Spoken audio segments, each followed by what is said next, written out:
Ikan ini mati karena kekurangan udara. Mayatnya tertutup minyak hitam. Orang pria ini mengangkatnya. Dalam hatinya, dia menghitung apakah dia akan menggoreng dengan minyak atau kukus dengan air. Dia bersiap-siap untuk mengendarai untuk pulang.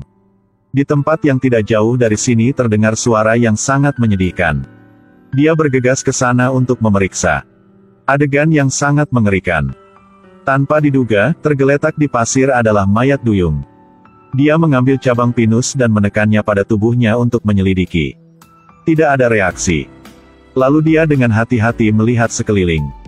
Pasti tidak ada orang lain. Satu orang jomblo selama 40 tahun seperti dia. Tiba-tiba dia punya ide yang sangat berani. Orang ini membawa Duyung ini ke mobilnya. Kemasnya dengan hati-hati seperti kemas pangsit, bawa pulang. Lalu isi bak mandi dengan es batu. Lalu masukkan Duyung itu ke dalamnya. Untuk mencegah luka Duyung itu agar tidak terinfeksi. Selesaikan semua ini. Dia meletakkan perangkat bantuan udaranya. Menutupi separuh wajahnya dengan bekas luka bakar dengan tangannya. Perhatikan baik-baik dirinya di cermin. Rasanya seperti pohon besar yang tandus itu mekar kembali lagi. Lalu dia meletakkan tangki oksigen ke samping. Benamkan dirinya dalam musik dan nikmati menari. Pria ini bernama Sarko. Dia adalah seorang pelaut profesional yang pernah menangkap hiu hidup-hidup. Beberapa waktu yang lalu, di pantai ditemukan jejak kebocoran minyak. Ada sejumlah besar ikan mati yang terdampar oleh ombak. Saat dia sedang membersihkan tumpahan minyak, dia tidak sengaja jatuh. Hanya dalam beberapa menit, setengah dari wajahnya hancur. Bahkan bernapas hanya bisa mengandalkan bantuan tangki oksigen. Alkohol telah menjadi andalannya sejak itu. Tepat pada saat ini terdengar suara dari kamar mandi. Dia pergi ke sana untuk membuka pintu agar memeriksa Putri Duyung yang telah bangun. Ketika dia melihat Sarko berdiri di sana, Putri Duyung itu langsung menjadi sangat ganas. Sarko sangat takut sehingga dia harus segera menutup pintu. Dia berlari keluar dari mobil mencari senapan. Tapi begitu dia membuka pintu, dia diseret ke dalam oleh Putri Duyung. Dat ingin melarikan diri. Tapi dia didorong ke bak mandi oleh Putri Duyung. Dia berjuang untuk bangkit.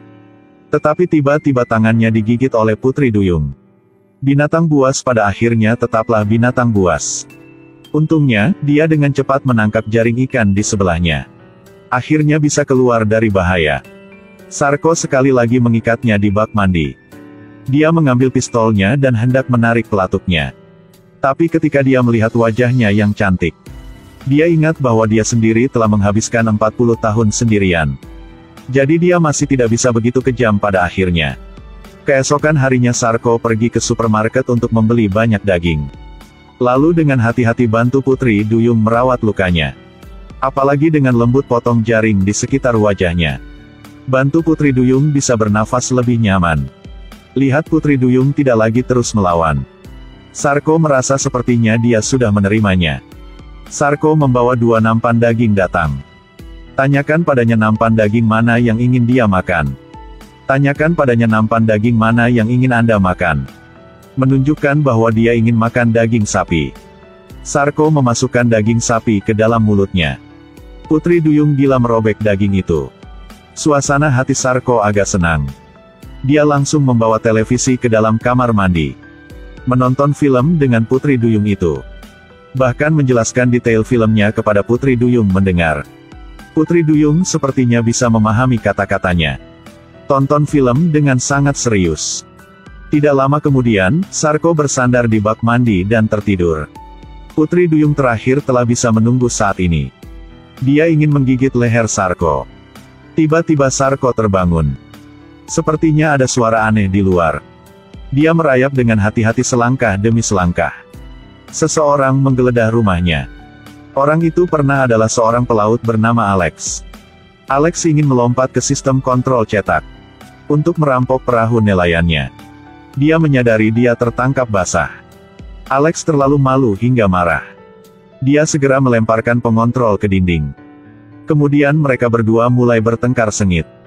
Tapi saat ini dari kamar mandi terdengar suara aneh lagi.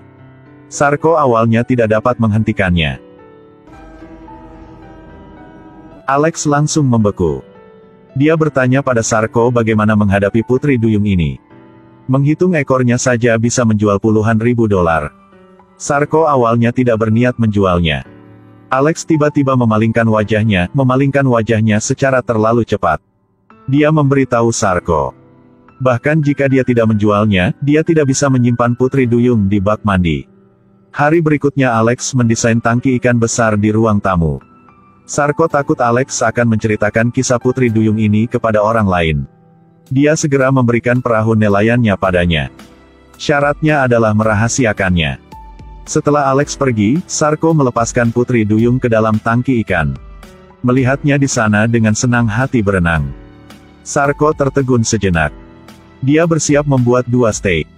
Siapkan makan malam dengan putri duyung. Sarko membelai rambutnya, menyesuaikan pakaian. Kemudian dengan elegan duduk di kursi. Daging segar dimasukkan ke dalam tangki air. Dan porsi daging telah matang, dia memakannya. Sarko bergumam tentang masa lalunya sendiri lagi. Tapi dia tidak menyadarinya sama sekali. Tatapan aneh putri duyung itu sedang menuju tubuhnya. Tepat pada saat ini, bel pintu berbunyi di luar. Dengan ragu-ragu Sarko membuka pintu. Seorang gadis cantik berseri-seri berdiri di luar. Dia mengatakan bahwa, "Tidakkah kamu mengenaliku? Di atas pasir kaulah yang menyelamatkan hidupku." Sarko pergi ke kamar mandi untuk memeriksa. Putri duyung di tangki air telah menghilang. Sarko sekarang menyadari bahwa gadis cantik di depannya kemungkinan besar adalah putri duyung yang berubah menjadi. Dia perlahan mendekati Sarko. Lepaskan tabung pernapasannya. Usap lembut wajahnya dengan tangannya.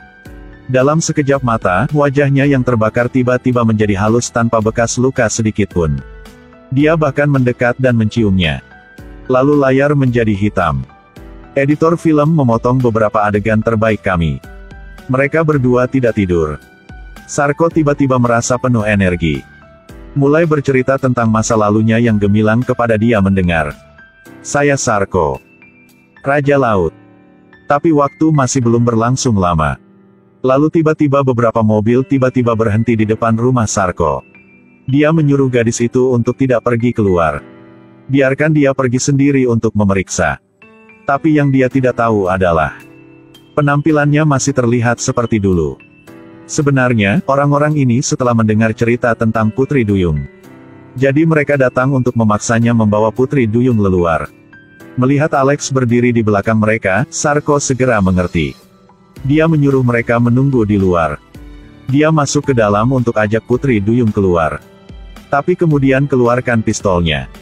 "Aku ingatkan kamu sekali lagi. Keluar dari halaman saya." Alex memberitahu semua orang. Sarko tidak akan menembak. Semua orang baru menyadarinya. Sarko tidak bisa bercanda dengan mereka. Jika mereka mengambil satu langkah lebih jauh, peluru tidak akan hanya menyentuh tanah. Semua orang segera mematuhi. Cepat kembali ke mobil dan keluar dari sana. Sampai Sarko kembali ke kamarnya. Putri duyung telah kembali ke tangkinya. Sarko sepertinya sudah mengerti. Dia merasa dirinya telah kembali ke lautan masa lalu. Sudah lama tidak mencium aroma angin laut. Sudah lama juga tidak melihat perahu penuh ikan. Sarko ingin membawa putri duyung ke laut untuk jalan-jalan. Dia meletakkan tangga di sebelahnya. Memanjat ke atas tangki air. Suruh putri duyung untuk memegang tangannya. Tapi putri duyung menyeretnya ke bawah air. Keduanya perlahan mendekati satu sama lain lagi di dalam air. Putri duyung tiba-tiba menggigit lehernya. Kisah berakhir di sini. Tapi untuk Sarko, ini bisa adalah akhir yang bahagia.